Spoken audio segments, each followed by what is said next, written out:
Welcome back दोस्तों, स्वागत है आप सभी का आपके अपने चैनल पर। मैं हूं आपका दोस्त दीपक जायसवाल और आज की इस वीडियो में हम आपकी प्री बोर्ड परीक्षा 2020-21 में कक्षा 12वीं की केमिस्ट्री का पेपर सोल्व करने जा रहे हैं। यहां पर मैं आपको संपूर्ण हल बताने वाला हूं।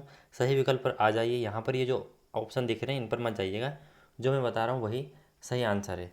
चलिए, सीजियम क्लोराइड क्रिस्टल की इकाई कोशिका में उपस्थित सीजियम आयन की कुल संख्या है, तो ऑप्शन एक सही हो जाएगा। NaCl सोडियम क्लोराइड क्रिस्टल की अंतर आयनिक दूरी होती है तो A/√2। कोलाइडी कणों का आकार सेंटीमीटर में कितना होता है, तो सेंटीमीटर में कहा है तो 10⁻⁵ इंटू 10⁻⁷ सेंटीमीटर।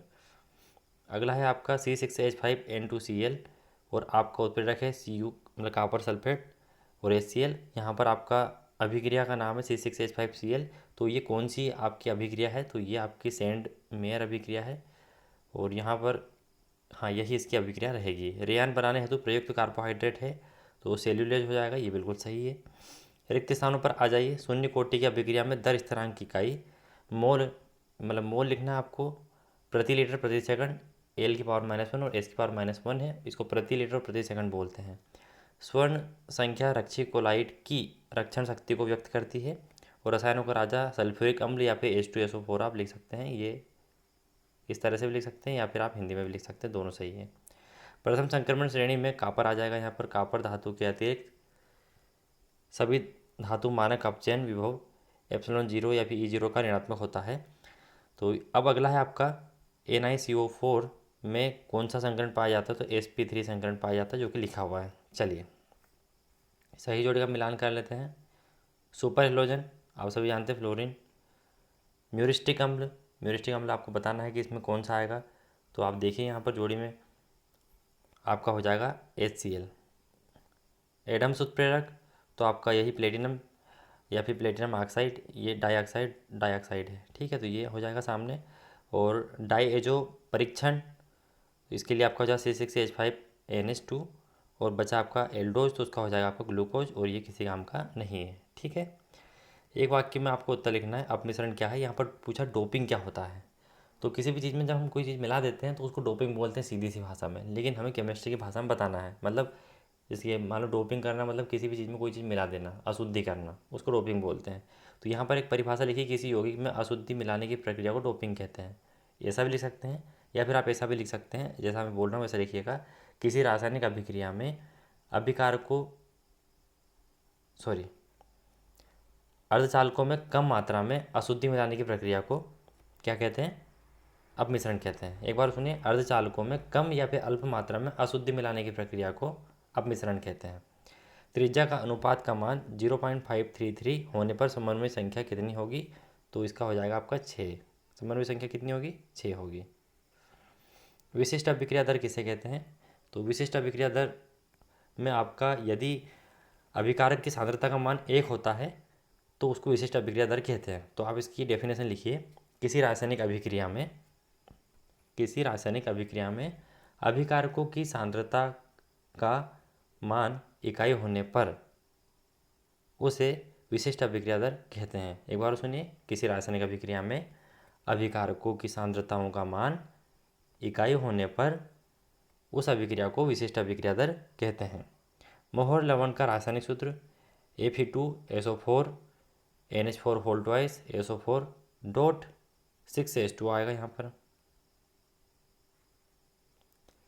ठीक है। एक बार मैं कंफर्म कर लेता हूँ। ठीक है दोस्तों, कंफर्म हो गया। यहाँ पर 2H2 जैसे 6H2 जैसे कि मैंने बताया, इसका नाम हो जाएगा फेरस अमोनियम सल्फेट। फॉर्मूला होगा FeSO4 dot NH4 whole twice, उसके बाद आपका हो जाएगा SO4 और फिर 6H2। RNA में पाए जाने वाली उस नाइट्रोजिनस क्षार का नाम बताइए जो DNA में नहीं पाई जाती है, तो उसको यूरेसिल बोलते हैं, जैसा लिखा है ये सही है। अब यहाँ पर आपके क्वेश्चन देखते हैं हेनरी के नियम से, जिनके सभी का आंसर हम देखने जा रहे हैं। यहाँ से आपके प्रश्न क्रमांक 5 के सभी उत्तर स्टार्ट हो रहे हैं। ये एक स्टूडेंट की कॉपी है तो आप इससे नोट डाउन कर लीजिए और वीडियो अच्छा लगे तो लाइक ज़रूर कीजिएगा, साथ में सभी के साथ शेयर कर दीजिए। तो स्क्रीनशॉट लेते जाइए आप, मैं आपको क्वेश्चन दिखाता जाता हूँ। तो ये आपका 5th नंबर का क्वेश्चन हो गया। अब आप आ जाइए प्रश्न क्रमांक 6 पर। या अथवा वाला उत्तर है प्रश्न क्रमांक 6 का। अपने पेपर में ला लीजिए और स्क्रीनशॉट लेकर आप इसको नोट डाउन कर सकते हैं या फिर वीडियो को पॉज करके भी लिख सकते हैं। प्रश्न क्रमांक 7 का उत्तर यहाँ पर है। इसका स्क्रीनशॉट ले लीजिए या फिर वीडियो पॉज करके लिख लीजिए केंद्रीय धातु आयन। इसके बाद में आपका प्रश्न क्रमांक 8 का उत्तर यहाँ अथवा का। प्रश्न क्रमांक 9 पर आ जाइए। प्रश्न क्रमांक 10 के अथवा का उत्तर है ये। इसमें यदि आप किसी प्रकार की आपको त्रुटि या फिर गलती महसूस होती है या फिर आपको लगता है कि कहीं समझ में नहीं आ रहा तो आप कमेंट बॉक्स में पूछ सकते हैं। प्रश्न क्रमांक 11 का उत्तर है यहाँ पर ये पार्किंग अभिक्रिया केनिजारो अभिक्रिया है। इसका स्क्रीनशॉट ले लीजिए। प्रश्न क्रमांक 12 के उत्तर है यहाँ पर ये यहाँ से स्टार्ट हो रहा है। तो यहाँ फॉर्मेल्डिहाइड में बहुलीकरण, उसके बाद में एसिटाल्डिहाइड की बहुलीकरण की क्रिया। अब प्रश्न क्रमांक 13 का उत्तर आ जाइए अथवा वाला। मेथिलेमिन के विलयन में सिल्वर क्लोराइड घुल जाता है, यहाँ से स्टार्ट होगा। तो ये यहीं पर इसकी एक इक्वेशन ये ख़त्म हो जाएगी। इसके साथ लिखना है आपको AgCl + 2CH3NH2 के साथ में। प्रथम अब आपका प्रश्न क्रमांक है 14, इसका स्क्रीनशॉट ले लीजिए। प्रश्न क्रमांक 15 यहाँ से स्टार्ट होता है आपका अथवा वाला। प्रश्न क्रमांक 16 पर आ जाइए। शून्य कोटि, प्रथम कोटि, द्वितीय कोटि को एक्सप्लेन करना है यहाँ पर। तो ये स्क्रीनशॉट ले लीजिए, उसके बाद द्वितीय कोटि से ले लीजिए। इसके बाद हम देखते हैं आपका प्रश्न क्रमांक 17 संक्रमण तत्व।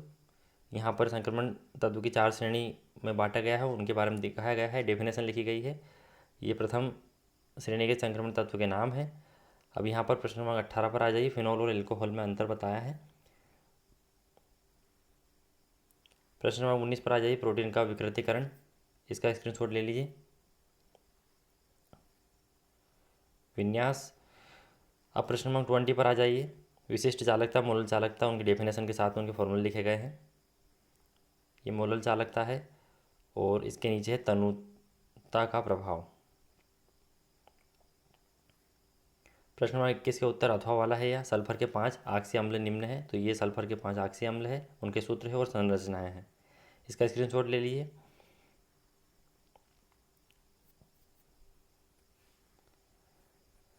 अब यहाँ पर आपका प्रश्न क्रमांक 22 का उत्तर है फेरन प्रभाव का। इसका स्क्रीनशॉट लीजिए।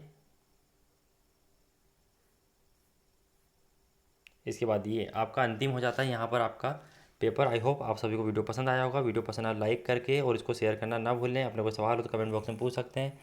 और इंग्लिश के फुल सॉल्यूशन की वीडियो आप देख सकते हैं, जिनको मैंने अच्छे से एक्सप्लेन किया है आपकी क्लास के 9वीं से 12वीं तक के। आई होप आपको वीडियो पसंद आए होंगे। मिलते हैं अगली वीडियो में, तब तक के लिए टाटा बाय बाय।